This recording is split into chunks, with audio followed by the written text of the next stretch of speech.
So today Bhagavatam class is being executed from the temple. It is Srimad Bhagavatam Canto 7, Canto 4, chapter 7, text 60 and 61.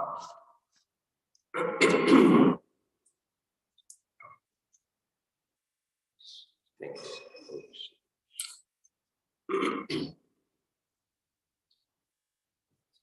So I will recite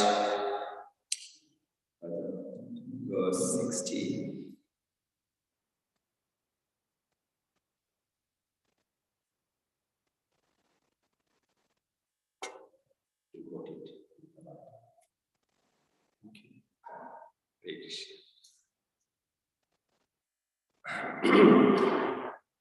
Etat bhagavata shambho karmadaksha dhruva shutam bhagavata shishya uddhavan me brihaspati etam bhagavata shambho karmadaksha dhruva shutam bhagavata shishya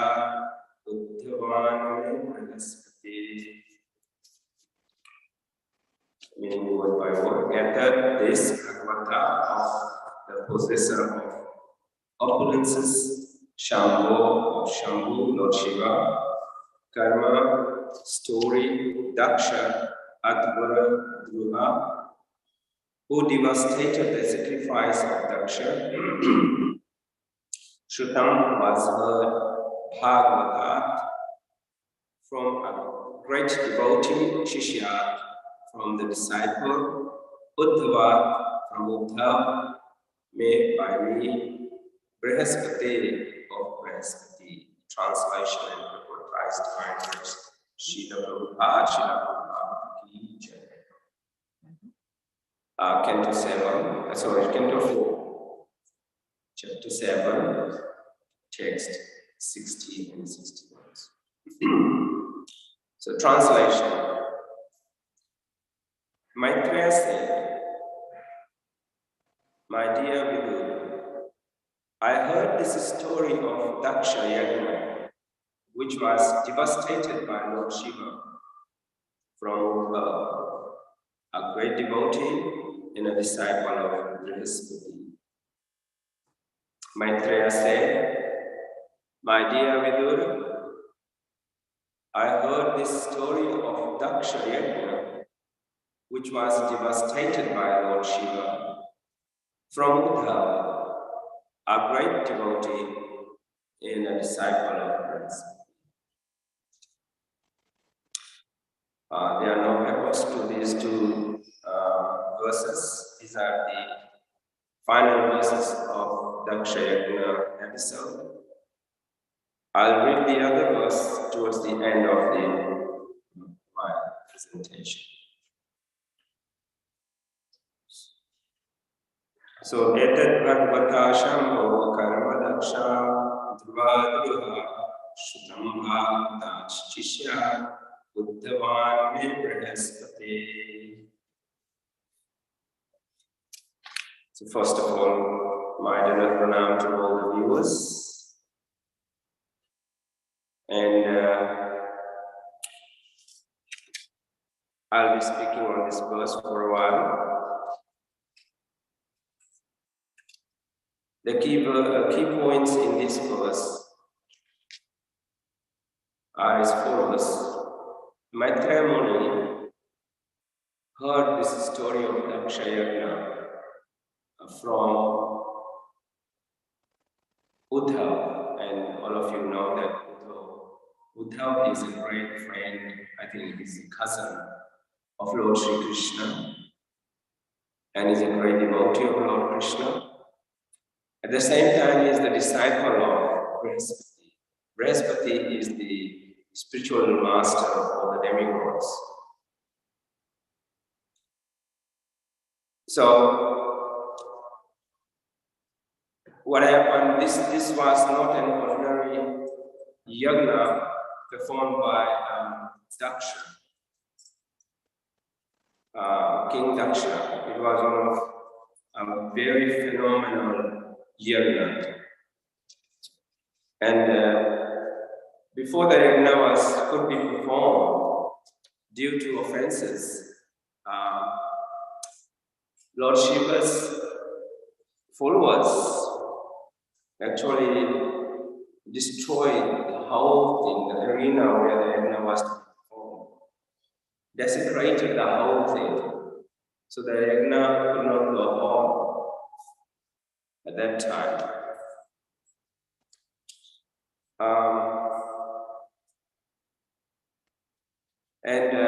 What happened during that terrible episode? Daksha was beheaded by one of the followers of Lord Shiva. You know, Lord Shiva has ghosts and spirits and all those goblins who follow him, kind of his disciples. So he beheaded Daksha. He was actually killed during that time. And later on, he was revived. And then Daksha continued the yagna, which I'll narrate later on. So why I said that this Daksha yagna was not an ordinary yagna? Because the leaders of the whole creation were invited and present there.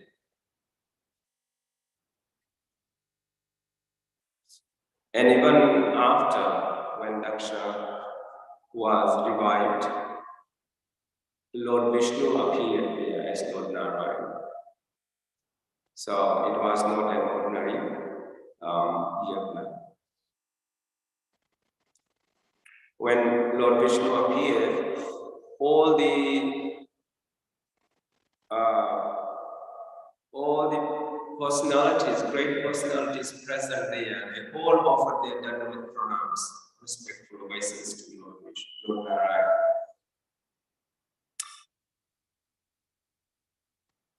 And I would like to mention who were present there, the great personalities, so that you will see the greatness of this yagna.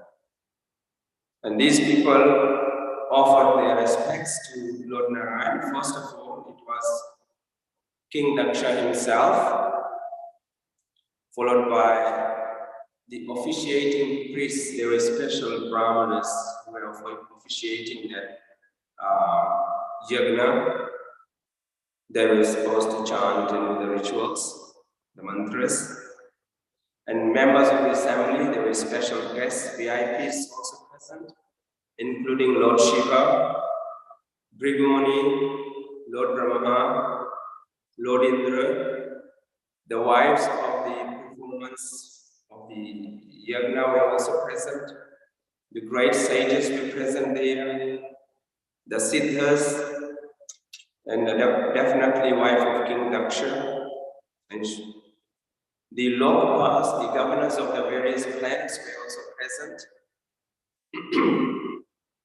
The mystic yogis were present.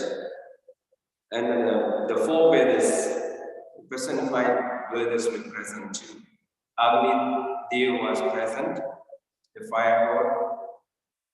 And other demigods were also present, like the Gandharvas, the Vidyadharas, and finally all the Brahmanas were present there. So this was not an ordinary yagna. So now I'll give you the overview of this whole story about Daksha Yagna. And it starts in Canto 4. And the whole episode is covered from chapter 1 to chapter 7. So in chapter 1, it begins with the genealogical table of the daughters of Manu. In chapter 2, King Daksha curses Lord Shiva. He cursed him. He wasn't invited due to persuasion of his wife Sati. Then he went to the yagna. And from the beginning, Maharaj Daksha didn't have good relationship with Lord Shiva. He didn't like him for some reasons. So King Daksha cursed him in chapter 2. Chapter 3, there is a talk between Lord Shiva and Sati.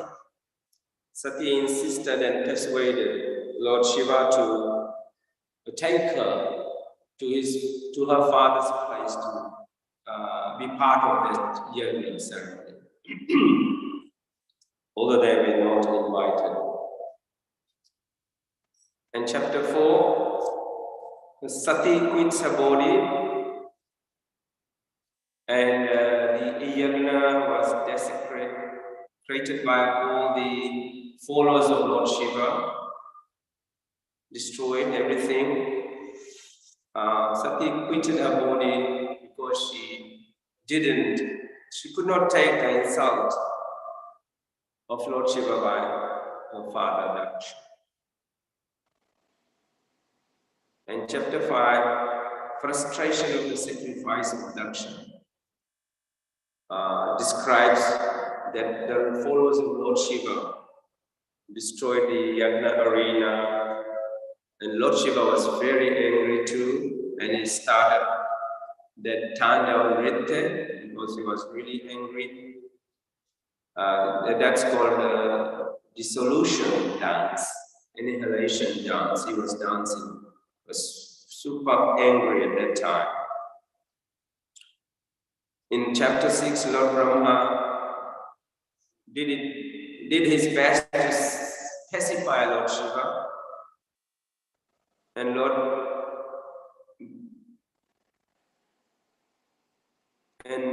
by the praise of Lord Brahma, Lord Shiva was pacified. He calmed down, and everything was settled satisfactorily. And in that chapter also, there is a detailed description of Mount Kailash, where Lord Shiva resides. I remember some months back, I gave a class on that here in the temple. In the beginning, I thought where Lord Shiva resides, his residence is full of ice and snow because he resides on Mount Kailash. But it's described in the Bhagavatam that his abode is beautiful like Vrindavan, beautiful rivers, beautiful trees and plants and animals, and lots of ponds with lotus flowers. So that's the first time I read that Lord Shiva's abode is so beautiful. It's not just ice and snow and all. Okay. Yeah. So that is chapter 6. And chapter 7, the last chapter, which describes the Daksha's yagna. That's the last chapter. In this chapter, Daksha was revived and he was given a special head, just like Ganesh got elephant head when he was killed by Lord Shiva. Here, Lord Shiva's followers, one of them was Bilvamangal, who beheaded King Daksha. And they could not revive him with the same head. So they changed the head. And he was given a goat's head. Daksha received a goat's head. And after that, when he was revived, he came back to consciousness. He realized all his offenses that he committed, and he offered praise to Lord Shiva. The Brahmanas arranged to start the yagna again. They cleaned the whole arena, brought fresh stuff. And when everything was ready, Daksha was going to offer the first oblation in the fire in the fire. And once he did that, then immediately Lord Vishnu appeared in the form of Lord Narayana to receive that. So he appeared. As soon as he appeared, all those who were present there, they paid their respectful obeisances. They did Dandavat Pranam to Lord Vishnu, and offered prayers, special prayers, one by one. They took turns to offer prayers to Lord Vishnu. And it's all described in chapter 7, the last chapter of this Daksha Yajna. And then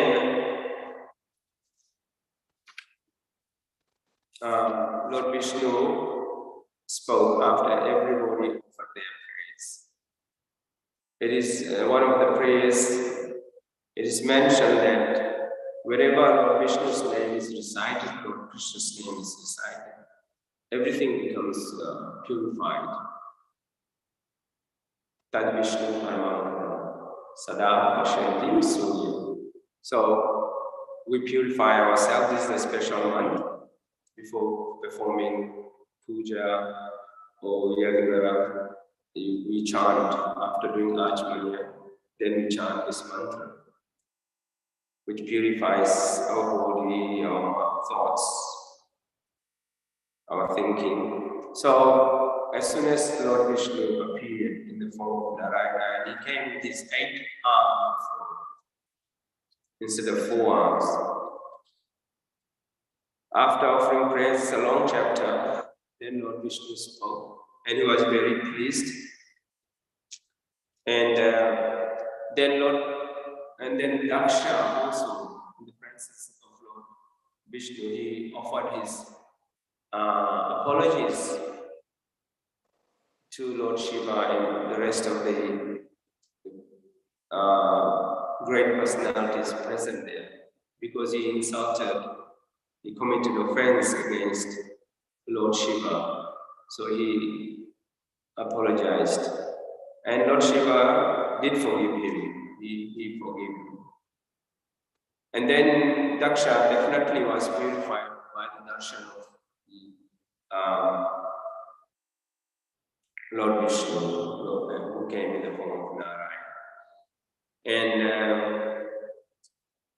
after that, the whole yajna was completed. And then everyone went back to their own abode. So this is the overview of the whole episode regarding Daksha's yajna. As I mentioned, this was not an ordinary one, because the great personalities from the whole creation, the material creation, were present there, including Lord Shiva, Lord Brahma, Indra, and so on. So they were all present. Srimad Bhagavatam, in this episode, the narration is between Maitreya Muni and Vidur. Vidur is asking questions to Maitreya Muni, and Maitreya Muni is answering his questions and relating and narrating the whole episode from chapter 1 to chapter 7. And also, you know that there are other speakers. Lord Shiva also spoke Bhagavatam to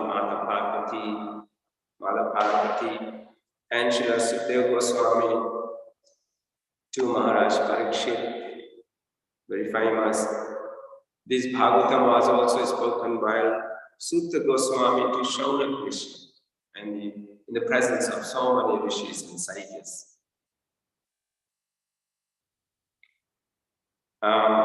So there's lots of things that you can take from this katha. And before that, I'll recite text 61, the last text in this chapter 7.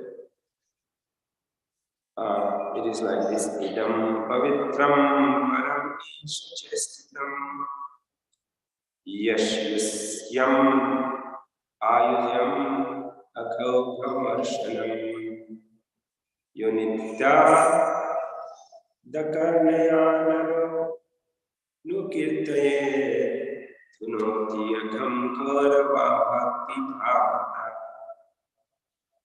Translation. This is the last verse in chapter 7. Translation. The great sage Maitreya concluded, if one hears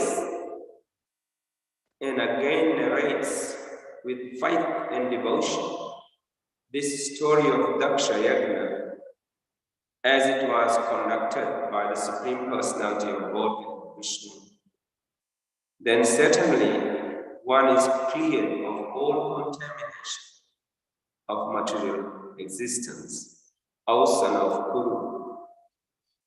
I repeat, the great sage Maitreya concluded, if one hears and again narrates with faith and devotion this story of Daksha Yajna as it was conducted by the Supreme Personality of Godhead, Vishnu, then certainly one is clear of all contamination of material existence, outside of Guru. So, in this verse, the last verse of this episode of Daksha Yajna, it is, Maitreya Muni says that if one hears this katha, so whatever katha comes, the whole Srimad Bhagavatam and our other Vedic scriptures, if one hears, especially Srimad Bhagavatam, Chaitanya Charitamrita, and after hearing, then you narrate it to somebody, to other audience or somebody else, with faith and devotion, then what will happen? One is clear of this contamination of material existence. One will get definitely purified gradually and cleared of all the sinful activities and material existence. So what are those contaminations that we all have in some degree, to some degrees? They are anarthas that we all have to some extent, to some degrees. And I made a list. Yes, they are like Kam, Krodh, Lobh, Mad, and Sare. That's lust, anger, greed, illusion, envy, false ego. These are the contaminations that we all have. And it will be eradicated by just hearing Srimad Bhagavatam and also narrating them faith and devotion. And all these anarthas will go away and purify us. So, there are so many lessons to be learned in this katha of Daksha Yajna, and the first one and foremost is the offenses. The 10 offenses we recite every day, and the first one is to blaspheme, to criticize devotees who have dedicated their lives, propagating the holy names of the Lord. So that's the offense which was committed by Lord Shiva. Again, it's not committed by Lord Shiva, committed by Daksha. He committed that great offense towards Lord Shiva, who is Param Vaishnava, Yatha Shambhu. So we should, I know we all know it, but we should always be on guard that we don't commit Vaishnava Aparadha. So when he did that, the result was really terrible. Even Daksha, who committed that offense, he was beheaded by one of the followers of followers of Lord Shiva such a grave consequences. He had to die, and he couldn't even complete the year. So we should always try to be on guard, never commit any offenses with our mind, with our words, with our body, to any Vaishnavas. In that case, to anyone, doesn't have to be Vaishnava. We should not commit offenses against anyone, any living entity. Second offense is to blaspheme or criticize. No, second offense is to consider the names of demigods like Lord Shiva and Lord Brahma to be equal to or independent of Krishna. So that's another offense. Many Hindus, the common Hindus believe that everyone is equal, whether you worship Krishna, Rama, the demigods, whether you worship Lord Brahma, Lord Shiva, they are all on the equal platform, which is a great offense too. So we should not commit that. But we must give respect to all of these great personalities and demigods according to their positions. We must offer our respect to voices. I remember reading Sri Chaitanya Charitamrita when Lord Sri Chaitanya Mahaprabhu was visiting the holy places, making tour of this South India. He visited many temples, and they were of Lord Shiva and Mother Durga and other demigod temples. He went to the temple, he offered his Dandavat Pranam, being Lord Chaitanya Mahaprabhu, and he even did Katha and Kirtan and danced there. So he also mentions that we must respect their positions and offer our respect to all these demigods too. But we should understand their positions clearly. So these are two very important lessons that we should take, that we should not commit offenses against anyone, especially the Vaishnavas. And also we should understand very clearly who Lord Krishna is and who are his expansions in the positions of Lord Shiva or Brahma, and we should offer our respect to them accordingly. So this is the end of Dakshayagna in chapter 7. Thus end the Bhaktivedanta papers of 4th canto, 7th chapter of Srimad Bhagavatam, entitled The Sacrifice Performed by Daksha.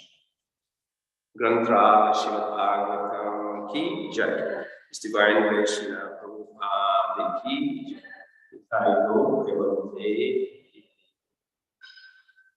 Thank you everyone for tuning into this morning Bhagavatam class.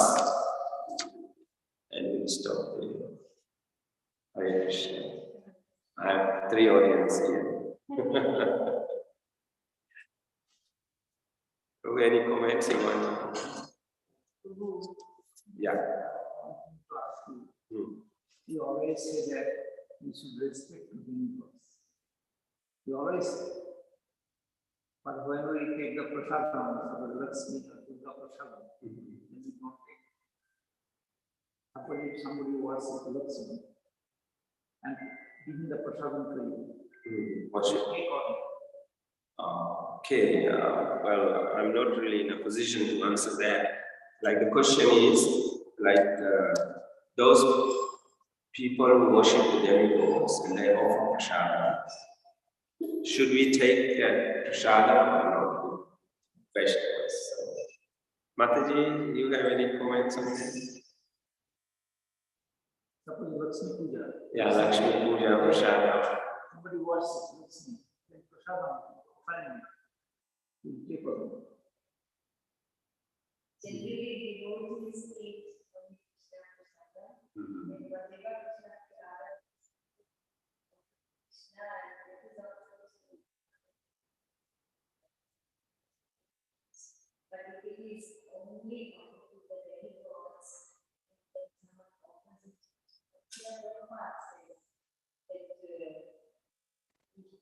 We should not honor it. Okay. Yeah. It's a bit tricky part. If you don't respect, the namesake is right, you respect, but how you respect? A good comment, a good point, Mataji mentioned that's what she read. That first of all, Prasad, Bhoga should be offered to Krishna or Vishnu Narayan, and then that should be offered to the demigods. And after that, we should take that Prasad. Then Prabhuji commented, if it's directly offered to like Lord Shiva or Durga Mata or Lakshmi Mata and not to Krishna, then should we honor those that prasad or not? We have to, many people should know about this, but I am not aware. Prabhupada must have mentioned it somewhere that we should not honor that prasadam. I am not sure, so I won't make any decision here. But the comment is, if we show respect to the demigods, why we shouldn't take their prasadam? That's Prabhuji's commenting here, which is a nice point, argument. So something to think about and share with your senior devotees and gurus. They will clarify this matter for us. Thank you for this.